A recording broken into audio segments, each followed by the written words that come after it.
Now let's look at Pakistan. As usual, there are sounds coming from India's noisy neighbour.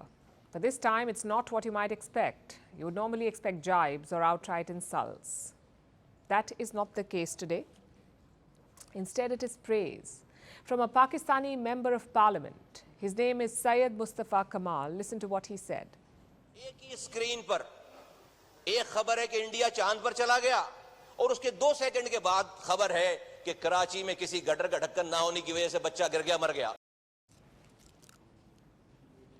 Yes, a Pakistani MP has praised India. He highlighted the contrast between the two countries and used India's example to chastise Pakistan, to criticize his country's lack of progress.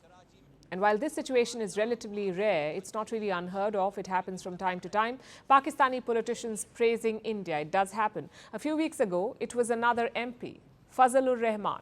आज वो दुनिया की super ताकत बनने के ख्वाब देख रहा है और हम दिवालियापन से बचने के लिए भीख मांग रहे हैं. Again, India was cited as a country doing things correctly, while Pakistan was rebuked as having got it all wrong. And it's Pakistani MPs who are saying this. Now, perhaps some of you are not convinced. Perhaps these are opposition politicians who are only saying all of this to corner the government. Well, even the people at the top acknowledge that India is miles ahead of Pakistan.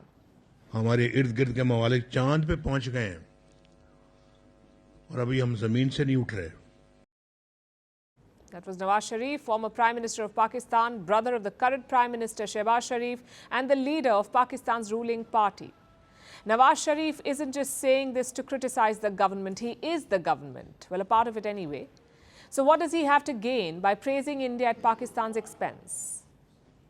And it's not just Nawaz Sharif who has done this. Listen to another former Pakistani Prime Minister. किसी super power की जुर्रत नहीं है कि वहाँ ये भी तस्वर कर दें कि जनाब वो यही कह दें कि जनाब अपने फॉरेन रिलेशन में वो कहें जो हम कह रहे हैं. अब देख रहे हैं वो रूसियों से हालांकि सारी सैंक्शंस लगी हुई हैं वो कह रहे हैं जी हम तेल इंपोर्ट करते हैं हमारे लोगों की बेहतरी है. As you can see, there is admiration. All of these politicians want their country to follow India's example, perhaps begrudgingly so, but Pakistanis do accept that India is miles ahead. But do they understand how it happened? Both got independence at the same time, within hours of each other, but one has gone to the moon, the other is struggling to get off the ground. Their words. Well, there are multiple studies that have looked into this, and they all say pretty much the same thing. The military began to dominate the political space. Military always looming in the background. Support of military dictators. Every report you look at, there's a camouflaged elephant in the room, an establishment which has been siphoning off money for years, taking it from the people of Pakistan, over 20% of the entire government budget in some years, going to the military. The people of Pakistan know this, but they are stuck with an established pipeline to poverty. But once in a while, because they cannot question the powers that be, Pakistanis will accidentally do the next best thing.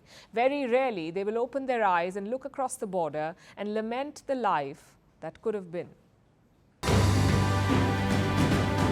Firstpost reports from the world's second largest continent. Hello, I'm Alison Lagrange. A very warm welcome from Durban, South Africa. We get you the news and the newsmakers from Africa. South Africa goes to the polls on the 29th of May. I will track the election and bring you ground reports. Is it the end of the road for the African National Congress? And will former President Jacob Zuma stage a dramatic comeback? From elections to climate change to innovations and opportunities. As the world's attention shifts, we report from Africa, the heart of the global south. Join me every weekday live on Firstpost.